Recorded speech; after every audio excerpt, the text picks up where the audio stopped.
jungle. He was the 6th man, looked a bit bemused as his teammates were celebrating their World Championship crown. Gen.G are only the 2nd org after SK Telecom T1 to ever defend a world title. SKT did it twice. Gen.G begin their first ever title defense today. Well, Team Vitality will try to put their Worlds machine off to a slow start here. See if maybe they can slow that roll a little bit. We're into Champion Select, and it's Sion, Irelia, and Kindred banned out by Gen.G, as Vitality will ban out Xayah and Aatrox. Kindred was the best champion for Kikis back in the EU LCS. That's why they take it away. Vitality, they love to be on red side. They're built around counter-picking for Kikis so he gets a superior jungle matchup, and then trying to get a winning bot lane setup for Attila and Jactroll. If they get that, they can make a lot of plays in the early game. The Aatrox spanned away. Urgot, the first pick that comes out here, happy to give up the Kaisa. Roller has traditionally been on very much laning dominant AD carries. Gen.G love to counterpick the 2v2. They got a perfect chance here, and they're going to begin with CoreJJ's ultimate comfort in the Tahm Kench. Well, Team Vitality decide they want to start off with Kaisa and Alistar together. Kaisa, one of those champions that we normally think about scaling. We think about her wanting to let the game go on for a little bit, but on a team like Vitality that normally wants to draft a strong bottom lane for their duo, it might not be the same thing they normally play for, as they will be going up against the Ashe along with the TK. And it's only the 2nd Ashe of Worlds, if you include the play-in stage, heavily deprioritized, but ultimate comfort for Ruler. He's already played 16 games of Ashe. People have dropped this pick. Gen.G gonna stick with it. Looks like they're setting up for 1-3-1 from their 3 picks. Yeah. As we look on the side of Vitality, they've already got their top lane. It's a bit different from Vitality, as you highlighted already, Captain Flowers, with the more scaling bottom lane. I actually thought if we were gonna see innovative picks coming out of Vitality, it would mainly be from Jactroll,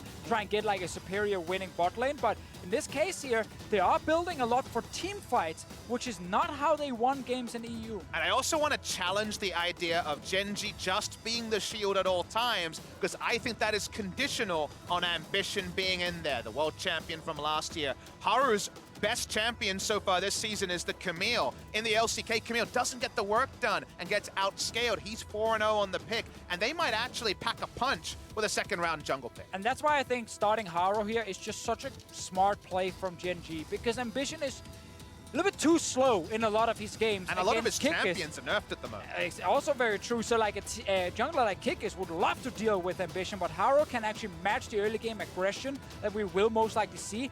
Notice how Vitality have saved the jungle pick. This is something they like to do again to try and get a last pick for them. There's actually a legit chance we're going to get a blind pick mid into then a last pick jungle for Kikis. Be risky to go for the old Jiizuke favorite of the Rise, because Malzahar and Vel'Koz. Vel'Koz is bad. We get Nocturne. The Rise still going to be available. Yeah, he goes for the jungle pick. First Nocturne of group stage here. Looking just assassinate Ashe. Let's go on the side of Gen.G. You're going to need to see a mid laner soon. But of course, it is difficult to assassinate a target that does have a hungry Tahm Kench, always waiting around to devour her to safety.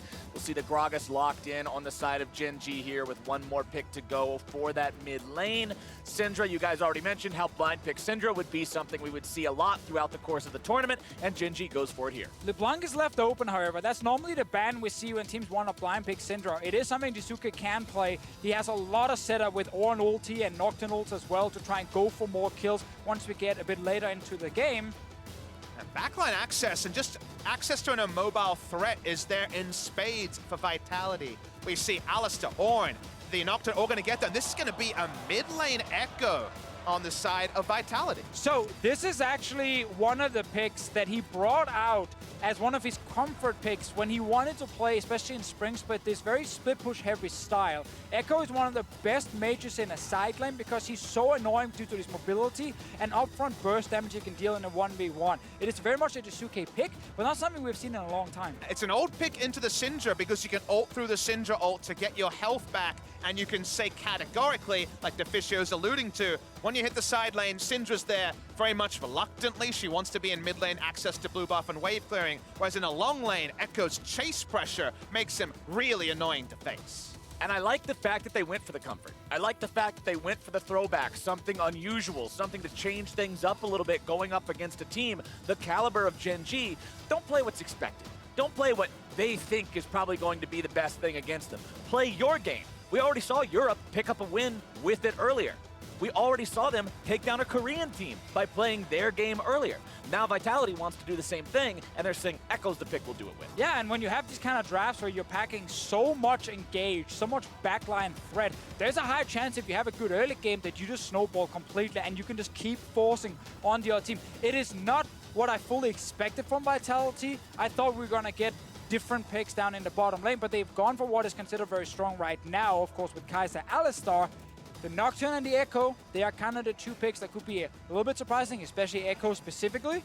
I want to see if Jiizuke on this champion can do what he used to do and actually take down a Syndra.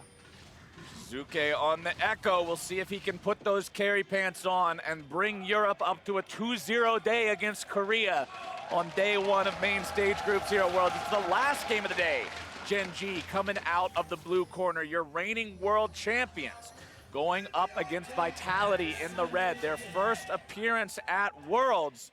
Tough opponent to start things off with, but hey, you pick up a win here. It definitely says something about this young, hungry, ferocious roster trying to make their mark as Ruler finds the very tip of the volley there onto Attila. And we're going to hear this a lot, you know, the young Vitality roster. I think it is important to highlight that it is a mix, however, of veterans and young players. Jiizuke, Attila, and Jactroll are all rookies coming into 2018. They came from Giants when they qualified into the LCS and then swapped over to Vitality.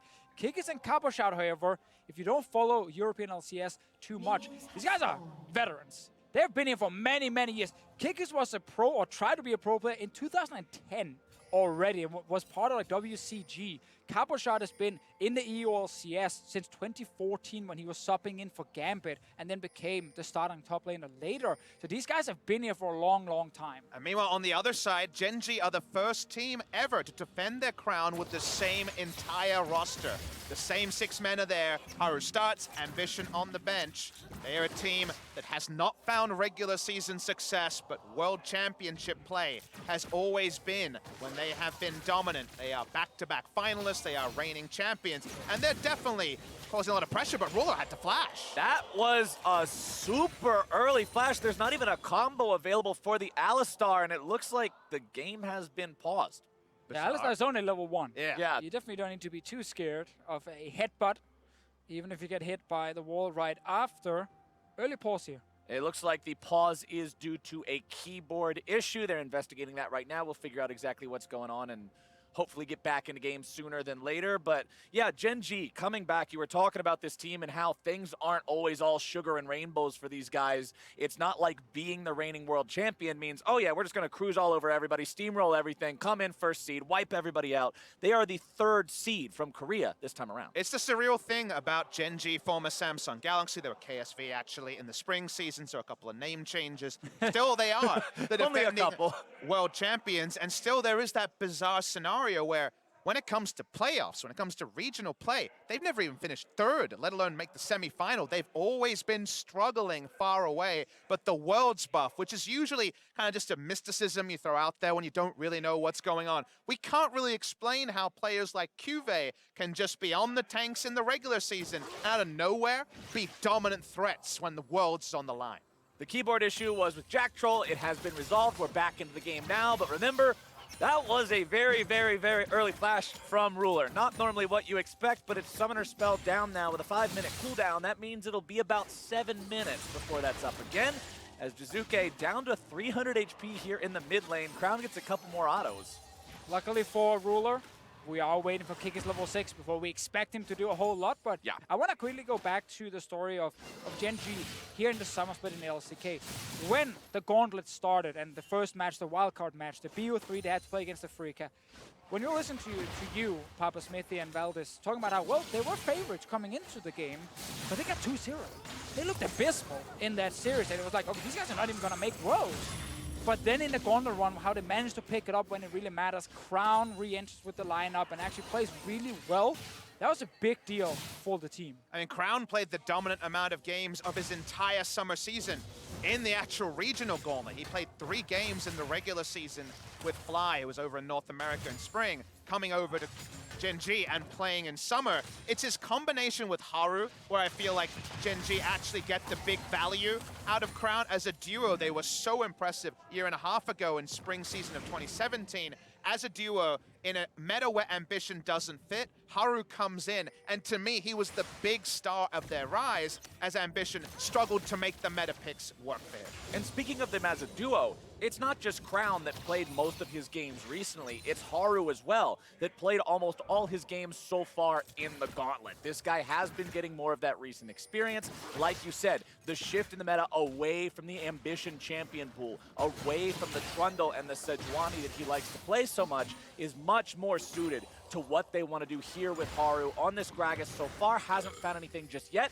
Will make his way into mid lane there to grab level 4 off of that minion and help Crown shut things out. So far, nice start from Vitality's bottom lane, obviously forcing the flash, or Ruler kind of forcing his own flash in that little trade. Jiizuke, he's playing 1v2 right now, playing very aggressive, knowing Crown has no mana. But he wants to get his level 6, then he's fine. Same thing in the bottom lane with the Kaisa, and you can start setting up plays with Alistar, Kaisa together. The fact they're not getting shoved in by Tahm, Kench, Ashe in the early game is great for Vitality. And now Kikis can just farm for level 6. He doesn't need to do anything before that. Bottom side, Vitality will push in their opponents. Kikis hanging around down here, but early turret dive, especially with Haru Haru's close, is not the best idea. Kikis forced to retreat now as Gen.G will threaten the collapse and get the flash for free. And that's just extremely unnecessary by Kikis right here. Like, his own Krugs are alive, and they don't need help bot lane right now against the no-flash Ashe. But he wanted to go forward, did not expect Gragas to walk around, and the moment the Gragas showed up, the wave had already pushed back, and he got collapsed on. And the theory from Kikis is that most junglers who go for the Predator will go for a back before they buy boots and then take the Krugs. I think he was playing around expected pathing. It was actually Gragas with no shop, just walking to the bot side and taking his Krugs, going for a full clear. That seemed to surprise him, but like I agree with you, the best you come away with is a Krug steal. It didn't necessarily feel worth it. Bottom side, Jactroll wants to go in here. Ruler gobbled up. That's just what we were talking about. That's why you draft Tahm Kench with these immobile 80 carries. Keep him safe. I just want to highlight that Haru just recalled. He can't even use Predator. He didn't buy boots. No. Yep, that's a no Keystone Gragas. Don't have a shoe. That's probably the no first Predator time for I've you. ever seen that. Yeah, that's kind of strange. He really wanted that book. It's Ambition style. He wants to farm the jungle farm. Sure. I mean, screw your Keystone, I guess. You've got a book. Who needs a Keystone when you've got a book? Elementary school teachers would be happy with the emphasis on reading, but Crown takes a lot of damage there with Jiizuke now going aggro still here on the Ekko, has the Chrono Break available. Exactly. Now he's super safe because when he goes in against Crown, if Crown wants to unleash his ulti towards him, Jiizuke can just ult himself and he will never die 1v1, and that is the key thing for him.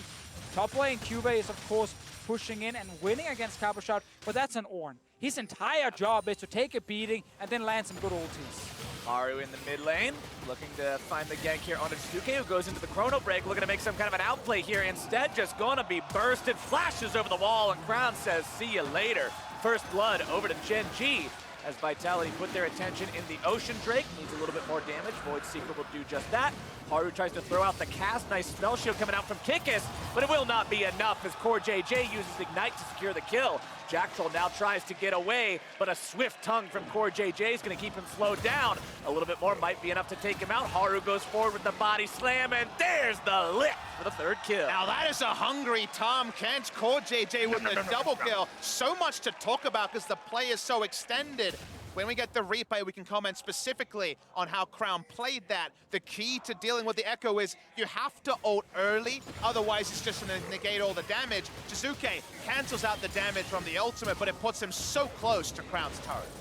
And Jiizuke was so aggro there. Well, the thing is, he obviously knew that if he tries to just run out, Haru could still try and get him, but that might still be a better play to try and flash towards your turret here.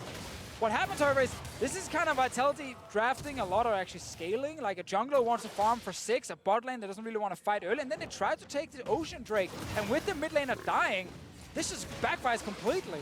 And the back end of that Acer Predator replay really shows off how well Gen.G was able to clean up everything. Even though they lose the Drake, they punish Vitality, and they come out way ahead in terms of kills and gold. But I mean, you just look at it on very simple terms.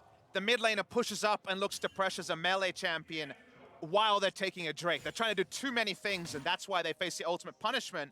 Jactroll wants to Hex Flash over Oh, when he's he's so a minion dead. wave here, but he really wants to go in. Vitality just does not know the meaning of pumping the brakes. It's Here we time to go. Over the wall he goes. Headbutt, can't find the pulverize. Dive goes in anyway. Kikis with the CC, and the damage comes through for Jiizuke. Now can CoreJJ find one in retaliation? The tongue into the stun, into the spit, and they've got the kill. CoreJJ goes in a killing Battle spree. Kench once more! Jiizuke tries to get himself away, but that hungry catfish frog, whatever he is not going to allow it today. CuVee comes around from the side, chrono break right back underneath the turret.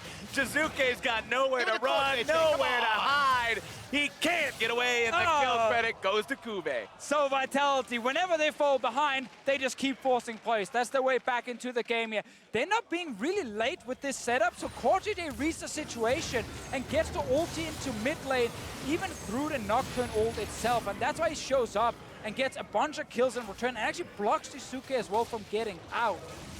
CoreJJ has to sully his name with an assist, though. No 4-0 from the support role. Jiizuke, he's just buying time. There's no way to get out of this play. He doesn't have flash. His ult's not going to be enough to work through. Nice little ult there, actually, that make him take turret aggro. It's going to be academic, but for once, he shows restraint and gives the kill over to CuVee. And this is where we very quickly get the, we call it Vitality the boom or bust team. We're definitely getting the bust right now. I think we're getting some chaos style here at Deficio.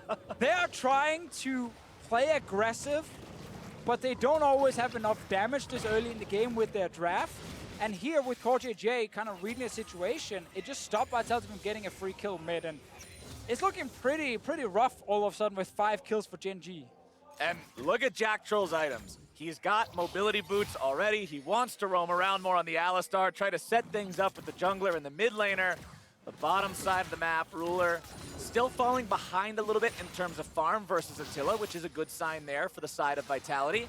As Crown over the wall, thinks about maybe doing something here. Has the orbs ready to go, throws one over the wall, finds the stun, looks for a little bit more damage. Electrocute goes off the arrow. So well placed. Gen.G, what a shot. That was so beautifully put together over time. As the play started, Crown is putting down spheres at his foot, so he has the spheres there for ultimate damage. Everything connects, and Kikis goes to the death chamber, not knowing for how easy and how straightforward that was for Gen.G.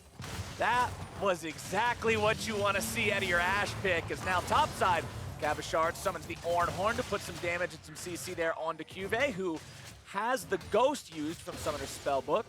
As back into the mid lane, it's business as usual with Jiizuke on aggro against Crown, recognizing the fact that Syndra ultimate is not available. He knows he can go in for some of those aggressive plays, but Haru is hanging around nearby, walks over the control ward, so Jiizuke knows he's near. Oh, Kikis gets spotted right there. This Ashe pick, so much control on the map from Ruler. You're now 0-2 as your Nocturne. Your first ulti got you an assist, but then you died. You then died after in the river. This next ulti, it needs to work, because Nocturne is one of the junglers where if he falls behind, he really offers very little. He's just a squishy missile that goes in and tries to assassinate, but if you don't have the money to assassinate, you just kind of turn into a feed wagon. And the problem is, even though you pick the Nocturne, seeing the Ashe, saying, okay, immobile 80 carry, let's assassinate him, let's get this guy, this is the counter pick. Ashe also has the ability to counter the Nocturne by spotting him out with those well-placed hawk shots, shutting down the ability that he has to work around wards and find those long-range engages with the ganks. Camp respawn time is so long that just knowing which camps are up or down gives you a very good idea which map quadrant the Nocturne is, and even his ability to lane gank isn't going to be as reliable if you know which side the map he's on. The funny thing about the draft is they doubled down, took Syndra, and you think Jiizuke in a side lane pushing turrets, and then the threat of so much long-range engage onto Syndra and Ashe in a more even game could actually be a very reliable 4-1 win condition for Vitality. Yeah. But they've kind of been the architects of their own demise by giving away all this gold from, I guess you would call it, undisciplined play. I mean, I think that's very fair to say, and it's kind of the idea around the draft with the Ekko and Nocturne, and what we're actually seeing now is something we only got to see at the end of the summer split in the third place game against Misfits, the one that gave Vitality that second seed, so they went to Worlds, where they started to go back to playing around Jiizuke. For all of summer split, apart from that series, it was Jiizuke and roaming champions. It was Jiizuke just constantly pushing lane and roaming either top or bot lane, trying to make plays happen. But he returned to the carry style, which he's trying to do now with the Ekko pick, and that's why Kikis is around his lane. but it's also stopping Kikis from playing his style, which is invade. Get the enemy jungler to sit without any camps on the map and get full control. You can't really do that with the Nocturne, especially not when behind. So it's a shift in style from Vitality, and so far in this game, while they are farming very well, they've given over too many kills. I mean, we saw the one invade from Kikis at level 3 or 4 towards the Krugs that just cost him his own flash. That plan that Vitality likes to rely on has not come to fruition here so far in this game. They're down 1-6. They do have the Ocean Drake, but honestly, that's about it. Kikis will look for the engage here on the top side with the ultimate. A TP is going to be used as well to make sure they can try and secure this one. The damage comes in. Attila's there just to make sure that Cabochard grabs the kill. And that's kind of the best play for them here because they know bot lane they will lose the turret. Also with Crown constantly roaming down. So they're just going to swap the map around and they get something for Attila. I mean, if you rewind to the previous game where I said, what about getting rid of the Kaisa out of a difficult laning phase and attacking the Shen? It's actually Vitality in this game that understand the control wards are down. The mid is rotating. They cannot stay bot lane. They have to vacate it one way. Why not vacate it with a kill, a turret, and maybe a Rift Herald of your own? Let's see if Tahm Kench ulti will be used here to get in and try and stop the Rift Herald. Crown is hovering towards the side as well. CoreJJ is here now, but I think Vitality just have enough time to kill it and get out. There we go. Eyeball picked up. Nobody's going to forget about that one today. Cask is going to knock Jiizuke back. Chrono break available, but his shadow's still away. Comes back right towards CoreJJ. Needs a little bit more to find any sort of a stun or devour, and Jiizuke gets out. At this time, he holds the ulti in a more defensive position because he's just running further and further away from the shadow so he can jump back towards the turret. In the end, that was 2 ultis used, actually 3, with also the Gragas ulti being blown. Nothing here from Jiizuke other than his own ulti. Sort of champion that can make you look silly, that forces uneven trades of cooldowns. Is that Ekko? He continues to push, so you have to say, against the run of play, really nice overall play from Vitality. A kill, a turret, also taking away their weakness of the bot lane that was likely to be dived, and even getting the Rift Herald as well. He's got the Proto Belt also completed on the Ekko there for additional wave clear, also extra burst potential on a champion whose burst is honestly not that front-loaded with what's built into the kit itself. Ruler makes his way topside to answer the rotation there from Vitality, as both supports will also be hanging around. Yeah, and we're not at the point yet in the game where Jiizuke really can carry. It's actually when he goes to the side lane later and Crown cannot follow. But they're still trying to get more kills around his lane. You can see how Cabochard and Kikis were both hovering around mid. Meanwhile, Attila's been farming extremely well. He has Rage Break completed. The problem is just CoreJJ is on 4 kills. And he can go wherever he wants. That's Tahm Kench. He's going to run everybody down. It's going to be enough to get him an early 6 convergence and help Ruler's damage going, but it's a map play here from Gen.G.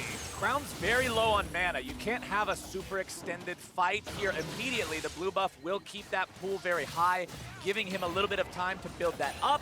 But Vitality recognized the fact that he can't fire off that combo right now, so they'll be just fine clearing things out. Now they're deciding to go in. Tahm Kench keeping that AD carry protected yet again. He'll pay for it with his own life, most likely. Thick Skin coming in just in time. CoreJJ gets himself back over the wall, but Jiizuke pulls his card anyway. Crown's going to be going into stasis now. Still might be in some trouble. Attila going to be taken down. Crown with the damage on that one. CuVee grabbing the kill onto Jactroll into the follow-up fear. And Gen.G is destroying Vitality. Jiizuke tries to run, but he's running the wrong way into enemy territory. Does get out. And what's very interesting here is a lot of teams, when they see a 5-man group mid, if they have wave clear, they won't move mid themselves to look for a fight. They'll just push out the side lanes and say, thank you very much, we take this farm. But Vitality instantly moved towards mid, said, we just need a fight. One combo from Jactroll, and it's on. But usually, you dump so much damage into a Tahm Kench, you take him down a lot earlier. This Tahm Kench uniquely has so much gold. Even though this timing from Vitality is very fortuitous, they cannot kill the Tahm Kench for so long as the extra resources like Jiizuke having to flash over and spend so much time that Ruler, who has no peel and frontline anymore, is able to just move topside and CuVee does the rest. Yeah, I really also like the flash there from Crown, buying a bit more time for himself to deal damage. But one thing I want to highlight, while it is a 3-for-2 trade in favor of Gen.G, Jiizuke got the shutdown kill on CoreJJ, who had 4 kills already. That's a ton of gold coming for the Ekko. Shelly coming in the mid lane here, trying to take down that tier 1 turret. Won't quite get it. Also want to point out that in that fight, Ruler healed just as CoreJJ was down to some 10 HP sliver of health and kept him alive enough to pop the thick skin so he could get away there. Good job from him looking out for the support, not being selfish with the summoner spells. If Tahm Kench dies there, then Jiizuke doesn't have to use any more resource to kill Tahm Kench and can turn on Ruler oh so much quicker. So I think Captain Flowers, that was actually very, very relevant in Gen.G actually winning the kill trade. Now topside, Jiizuke on the Ekko, continuing to build up the damage. Sheen in the inventory means Lich Bane, a second big item here, means that much more front-loaded burst. Again, Ekko's burst is delayed. The Chrono Break does so much damage, but it's so hard to hit. You also only have the damage from the Q and the E. W does no damage itself. You've got to put these extra tools in there, and once he gets them, man, he hurts. Yeah, I mean, you start building around getting multiple auto attacks off, you know, proccing the passive and actually getting some bonus damage from that as well. But I think we saw in the last team fight, Gen.G started without all the members there, and they still managed to get 3 kills. It shows that their composition is built to fight, and as long as they don't die to the initial engagement vitality, they have so much return damage from Ashe and the Syndra here. So it's all about just staying alive when the nocturne comes in, and so far Gen.G have shown in this game they're not scared of Vitality's aggressive plays. But I actually am really concerned about where this game could go from a Vitality perspective, because you just think about your life as Ruler and Crown. Let's say your summoner spell's down, you don't have Flash. Ornn ult comes out, the paranoia is popped, you see Alistar. That's a lot to already factor in, and you know already that we're going to see Lich Bane Ekko be pretty uncontested in the side lane. During all of that, if you get hit by the parallel convergence from a flank, that's another thing to consider.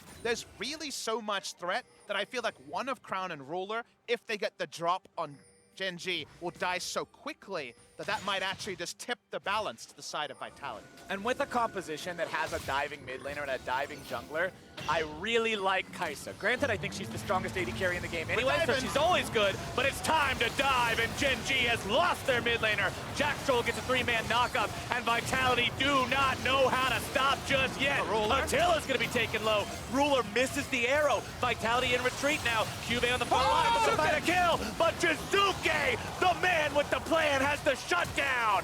CuVee now in retreat, but he's gonna be dropped as well. Vitality find 4 for 1. Crown, you have one job. Stay with your team when you're dealing with the Nocturne, but he was split from the group. Vitality find him. We keep saying this, but they never stop. They will always engage. And this is where the plan comes together, Deficio. There's so many things to respect that it doesn't matter if your support has all the cooldowns in the comms or in the chat.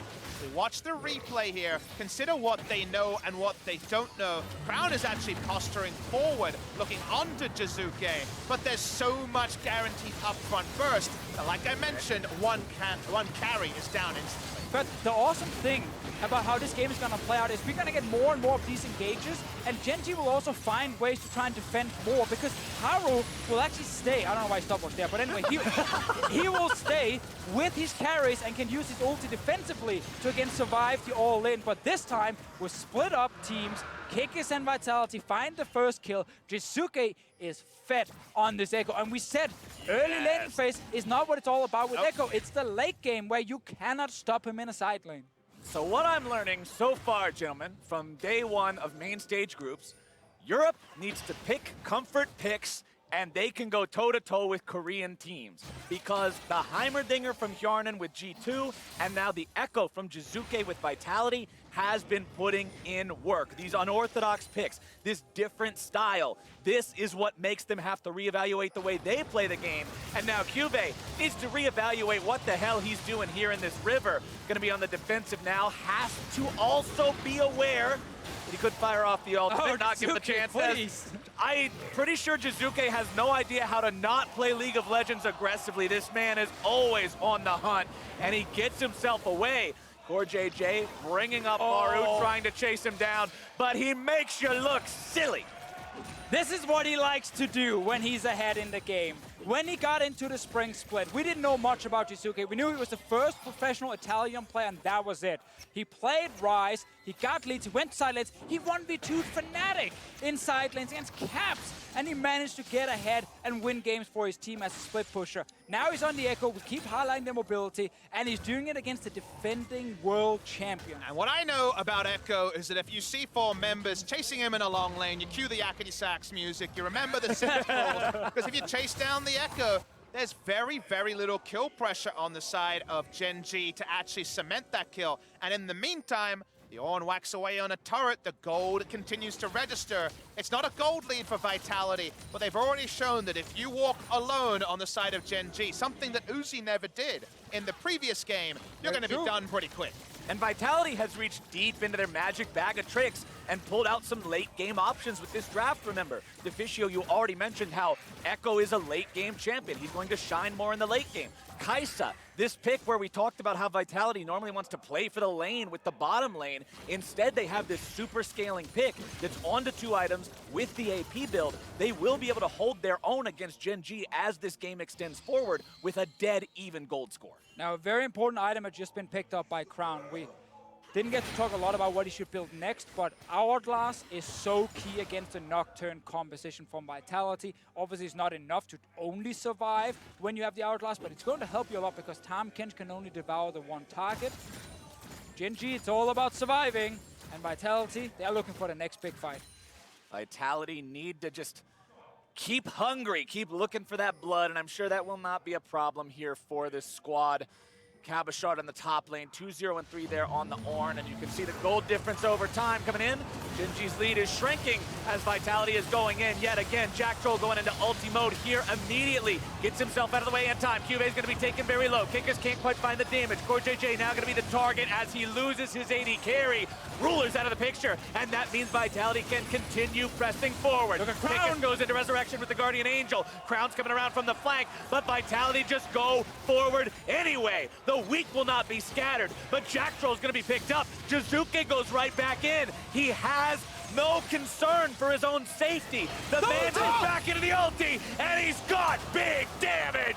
CuVee having to get himself back away as the Vitality dive will continue forward. Kikis throwing the turret aggro, goes on a rampage to take down that enemy top laner, and God bless it, Vitality are taking Gen.G down in the bottom lane. Man, when Vitality find the fights, they look so good. They're so confident. They don't care who they're playing against. They dive past the turrets. Syndra shows up behind them. They don't try and run away from the turret. No, they just turn around and try and kill the Syndra. That's because there's only ever one threat involved. You might see 3-4 members, only ever one damage threat, and they can never puncture through. Damn, Baron. Everything there. You're right, Vitality turns onto them. They have a lot of Baron threat. Here we go. Vitality has damage to take this down, but Gen.G is now trying to come to stop it. They don't have everybody here just yet.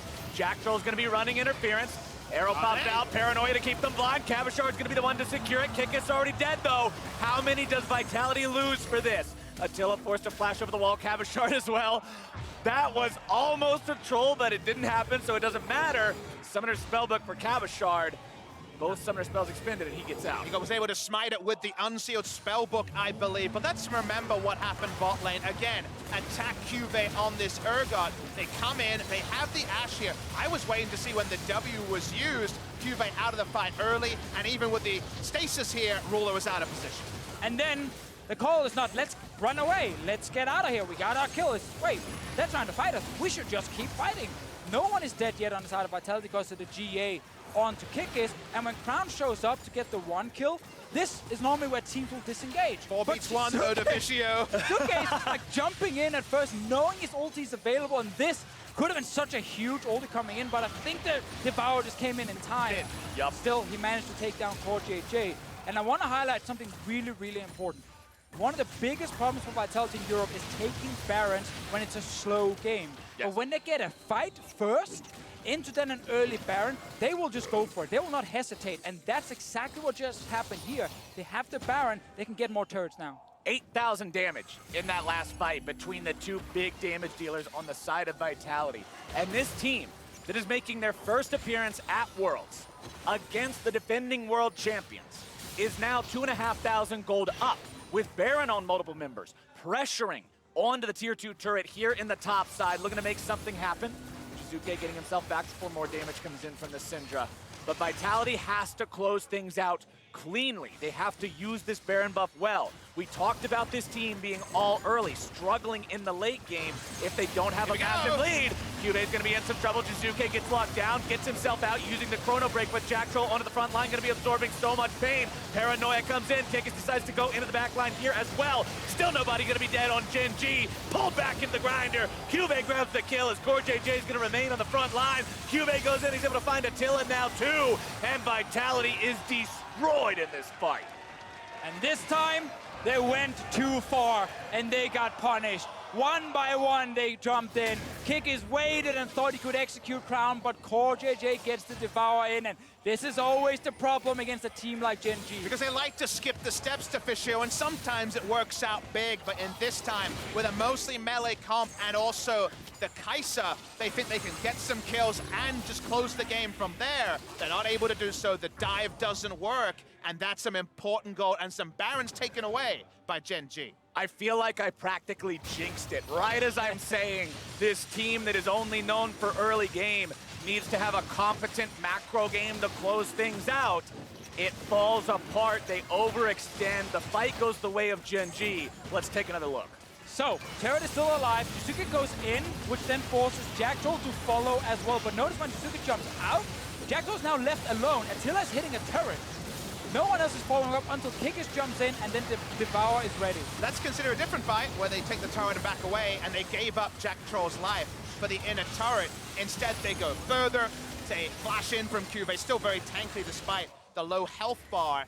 They were able to pick up some kills, get back some momentum. They need to start clearing vision, though, and cementing a position on the map, because the next time it won't be under a turret necessarily, and maybe the next time Vitality can assassinate one of Crown or Ruler. But a fight where one of your guys is fighting and you don't all pile in does not seem very indicative that this is Vitality. This is a team that we said likes to scrap, a team that's always looking to fight. And that fight just he was fighting a turret and the other ones were fighting. I also want to point out 10-stack Medjai's Soul Stealer for Jiizuke. He's on the Ekko, he knows he has outplay potential, he knows he has escape potential, and he wants 25 stacks. But we have to remember, when he's in the side lane, that's when he's actually strongest. Like, Team VODS, sure, you can do really well on Ekko, but it is a lot harder to do it. In the side lane, that's where no one will stop you. The top lane tier 2 is still available, so they don't actually have to instantly run into the next 5 versus 5 team fight. They can just use Jiizuke to get a turret first. I mean, Ekko does a pretty good Camille impression when he starts hitting the turrets in this game. Bamba power play was definitely shut down. The turret dive actually advantaged Gen.G there. But it doesn't change the state of the game, because we said from the draft onwards, Syndra wants to take blue buff and clear with her friends. She does nothing in the 1v1 here, as you'll see. Jiizuke doing a masterful job predicting what Crown was up to and taking him down. Getting back out of the way of the arrow as well. There's 4 more stacks. And we just said it, Jiizuke in the side lane, that's what you're looking for as Vitality, but Crown, that was so greedy to just try and kill the wave. He realized very quickly he was going to get destroyed, and he didn't even use his item. Yeah, Sonya's available, heal not available. Flash is now down as Vitality, with their Baron just expiring, allow Jiizuke to take another turret uncontested. And Gen.G now stand 25 seconds until they have their mid laner back in this 4 versus 5 situation. Vitality playing the 1-3-1, or 1-1-3, I guess you would call it, with the 3 now in the bottom lane, having the Nocturne and the Ekko, pressuring the other 2 areas of this base from Gen.G. Jiizuke takes down the tier 3 and top side. And Crown just being greedy top lane and then not even using Hourglass just cost his team the inhib turret as well. He could have just stayed at the objective, waited for the minions, killed the minions, and then Jiizuke wouldn't have actually taken him down. And if you think about the games that Crown and Haru were playing that did propel Gen.G to Worlds, Crown was largely on pure utility picks, the Lissandra. We were thinking this tournament, Lulu Karma, that's where he'd play. The famous story of the Syndra with Crown is a long one. In 2016, they had to ban it in Worlds because he couldn't play it. He played it very well in 2017, but it's not the utility pick so much, and the Ekko has done everything. Zonya's is never used, he's taken down, and Crown and Haru just haven't been able to replicate that gauntlet run today. I just love the fact that he's got parallel convergence down there. He reads it like a book. He says, nope, there could be somebody in this brush, and once there is, he is ready to go in that situation. 6, 3, and 6 on the Ekko, still out farming his lane opponent. Stacks positive on the Medjai Soul Stealer with a needlessly large rod in inventory to complete the final 14 line. stacks, 14 kills. I'm sure some viewers at home are loving that. Very, very nice there. Very, very secure in how this thing is going. And the death cap is there too for the AP numbers. You saw how he needed that extra ability in the last time he tried to assassinate. Doesn't need it anymore. No, that is a full build Ekko, if you count Medjai Soul Stealer as a full item. That is a full build Ekko for Jiizuke in the site of Vitality at 33 minutes. 616 AP. And looks like we're gonna get a big team fight around the Baron. This could be the final one for Vitality. If they actually win that fight, they can run straight down and destroy the base in just a matter of seconds. But Gen.G winning a late game fight is all they need to just make sure the game keeps going. And I want to draw your attention that Gen.G is winning on one area of the map. They have control wards aplenty around the Baron, 4 in the area, I believe, to try to ensure where this is going to be the field of battle. It has to be around here. Scuttle control for now on the side of Vitality, and Gen.G certainly aren't going to start it with Ornn, the Nocturne able to fly in, but they have to control areas of the map because so far this game has been disarray that has suited Vitality. And as we're talking about Vitality and how they've played this chaotic style so well, and they've got so much damage on their mid laner now, look across the board. Look at Ruler on the AD carry position for Gen.G. This is normally the guy that they're depending on to have the big carry performances. Look at his inventory. Hex Drinker, Guardian Angel. These are not massive DPS items, and it's going to be very hard to get through an Ornn and an Alistar if that's what you're supposed to do. He might get a red buff, but I take your point especially. Only people he's hitting is going to be Ornn and the Nocturne, maybe Alistar. And Ornn is pretty damn healthy and has the armor. There's no Infinity Edge, there's no Last Whisper. We're a long way away from damage. This is the sort of build Ruler needed when it was a Vladimir bot lane meta. He just needed to survive. It's not going to help them if they actually get that 5v5. Now Vitality get pushing all lanes. They can go in and kill all the control wards that were placed just before by Gen.G. Now it's Vitality having this setup near the Baron itself. And with the amount of engage on their side, if they start the objective and Gen.G have to start moving towards them, there's a high chance someone will split up and then Kikis can go for that one target. Well, let's see if Vitality know how to play this right. You already pointed out their Baron control as a weakness of the team. They just need to get the fight, and they have so many ways to start it, and they should be fine. And they also have so much control on the side lanes from the fact that Jiizuke doesn't need to be there when they start the control around the Baron. They can make this smart play and force Gen.G into a lose-lose situation with how they use Jiizuke. He's coming back. He's been full build for a while now. Watching Gen.G just push through mid lane and try to recontrol Baron. Worth pointing out, both top laners with their summoner spellbooks don't have teleports right now.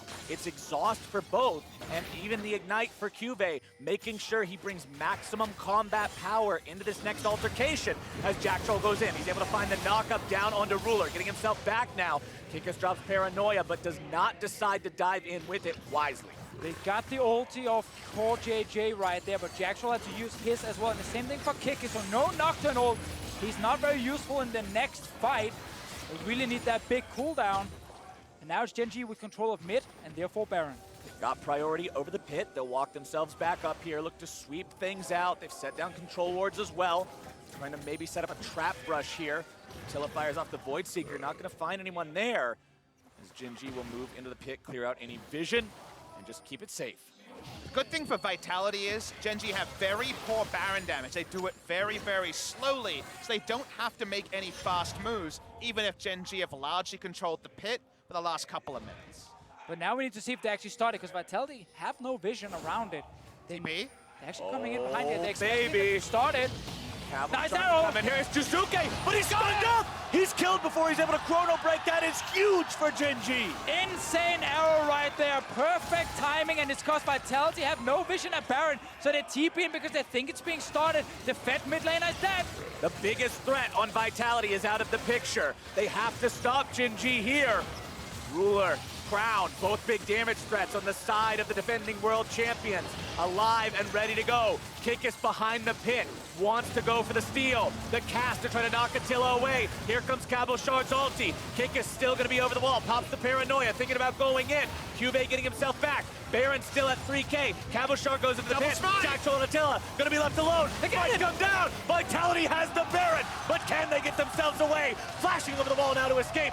Jactroll will be the sacrifice. They'll take him down, but Baron goes the way of Vitality. 4v5. Gen.G never wanted to finish that Baron, but it was double smite. Cabochard took it again, and they burst it out of a higher range than Gen.G respected. Attila's behind enemy lines. Hard to see him getting away. Attila will try to waste as much of their time as he can, pushing up the minions here in the bottom lane, trying to make the outplay happen.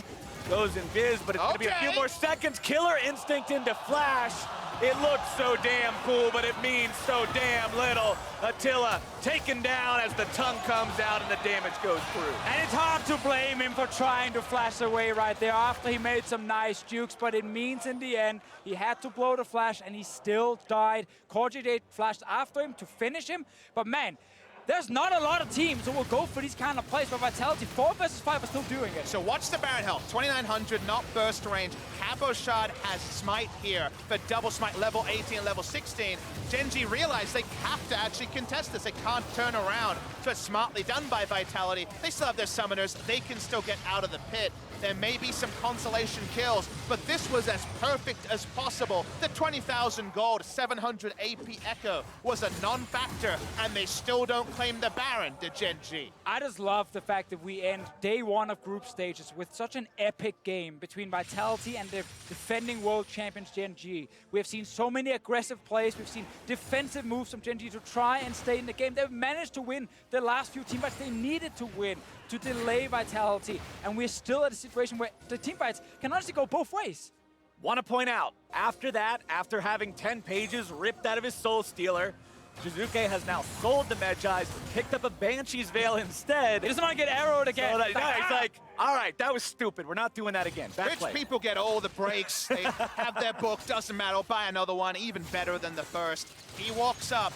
You gotta say though, Deficio, even though Gen.G have miraculously got to 40 minutes, didn't look like it would get that long, you still have Ekko and Kaisa full build, and you look at the enemy threats with immobile threats versus mobile and potentially outscale threats like the Kaisa.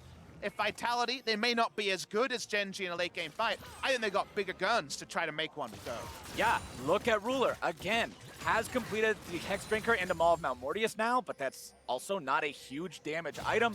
BF stored an inventory for the final item, so it's going to be more damage, but there's no armor penetration on this Ashe. Needs the Infinity Edge to at least have some semblance of a build, and also the Zeke's Convergence is so necessary. None available on Vitality. The one on CoreJJ needs to be on point.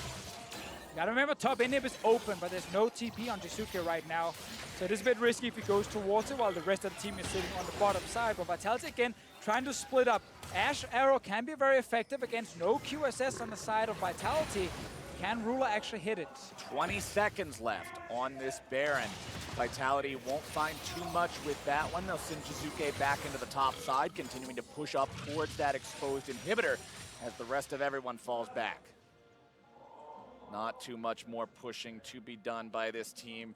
Yeah, you got Baron, but considering the consequence, rather the circumstance, I should say, of getting it and the consequences of picking that up, losing both your support and your AD carry right as you grab it, they didn't have as much time to work with as they would have liked, so Gen.G will continue to hold on to their base intact. And a lot of the easy objectives for the Ekko to swift push are now down, so it's a lot harder to actually find a map state where you have your waves in the right position to set up for an objective like the Elder in 1 minute 30, and also be threatening with Jiizuke. About another 40 seconds, so his teleport's online maybe a minute now with the nerfs. We're just looking at Vitality's setup here for this Elder Dragon. Small little thing that Kikis did there, he actually delayed killing the Rift Scuttler for as long as possible because he wanted to stay up for really, really long in case a fight breaks out around the Elder Dragon. We're gonna get a dance between the two teams. So he just wanted to get the maximum amount of uptime. There's a lane ward here that spots Gen.G's positioning, very important for Nocturne. When he's choosing his opponent, poking around, if they can get the Banshee Veil from Crown, could be the go button for Vitality. Remember, Crown does have that hourglass, does have to remember to use it. We've seen that be a problem for him already this game in the top lane when Jiizuke found the kill earlier. But Gen.G feels like they've got enough control over the game right now to push forward. They feel safe, grouped up as 5. But Jiizuke's hanging around behind these guys. Don't know his position. Ward gonna be revealed. Jiizuke still getting himself away. Not too worried about it. Does have Banshee's Veil available. Remember, after that last pickup that Gen.G got onto him, he doesn't want to be found out like that again as the dance continues. But we know that Vitality have to go through so many things to actually kill the carries. Hourglass on Syndra, GA on Ashe, plus Tahm Kench to try and save one of them with Devour. There is a world where if you are Vitality, what you're actually doing with their Nocturne ulti and the Echoes, you're just zoning the backline while you're killing the front line with your Kaisa. True hybrid Kaisa coming out, by the way. Infinity Edge with Nashor's Tooth, Ginsu's Rageblade, Mercurial Scimitar, Runeant's Hurricane, full build on this amazing late-game hyper carry. Vitality will melt health bars on Gen.G. Oh, he's TPing for the base! TP coming in from Jiizuke into top side, saying, all right, defend Elder, I'm going for the inhibitor. Don't know if only one man can handle Jiizuke, but Gen.G still walking out on this Baron. CuVee goes back. This is where Gen.G have to make the decisive call. Do you stay for Elder? Do you stop the inhib take? What is the decision here? Ruler stepping forward, gonna draw the aggro from the Elder Drake. Top side, Jiizuke is going to be stopped by CuVee potentially, but the inhibitor's still taken down, and Jiizuke gets himself away. It's 4v4 in this bottom part of the map. TP available for CuVee to join in. Attila, they're gonna now, finish the they're game. still looking to make things happen. It's Attila going into the base. Vitality has to buy time. That's the call. CuVee has to try to defend this on his own. Jiizuke will not be taken down. The shutdown goes Here through. we go. Vitality's looking to end it. They're pushing Nexus turret number 2. Let's they go, can't boys. get back Keep in time. pushing. Gen.G They is got it. rushing to Nexus, but Vitality will take them down. Europe 2-0 against Korea. That was an insane ending there, but you need to be decisive in the big moments, and the second teleport was actually having their cake and eating it too. Vitality, we said they could be the wild card in the group. They certainly live up to their name on the first time. People ask me, Captain Flowers, how do I get good at League of Legends? And I tell them, follow your heart. Pick the Heimerdinger, pick the Ekko, play your game. Forget the meta, forget what everybody else says to do, play your game. God bless it, that was amazing from Vitality. And it's just this team, first game on the big stage, and they're not scared. They go for this play. First, it's just the Ekko. They realize, hey, it's only Urgot back to defend. Attila TP's in.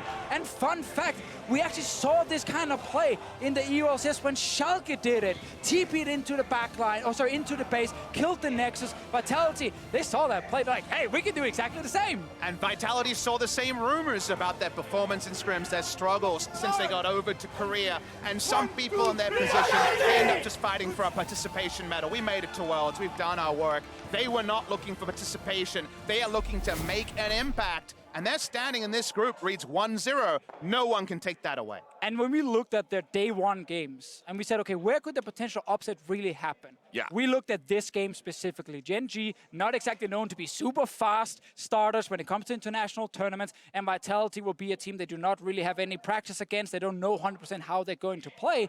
And Vitality, they did deliver. Slightly different style, but we still got some of the old elements, and we got a lot of fights. But maybe you excuse it and say, first game, it's Gen.G, they'll get there. They have RNG tomorrow.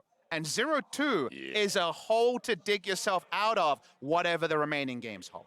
And I'm just impressed with Vitality, this team that is so known. Early game, early game, early game, early game. Go aggro, go deep, search for blood. Barons are sketchy, late game is sketchy, early game, early game, early game. And they pick a late game AD carry. They pick a scaling mid laner. They take a Baron after getting a good fight. They use the summoner spellbook, excuse me, smite, to grab Baron not once, but twice. This is a team that just came in and blew my mind, and hopefully the viewers as baby, well. Man, the euphoria is alive, and to wrap things up and break down the day, let's send it over for the world's cooldown.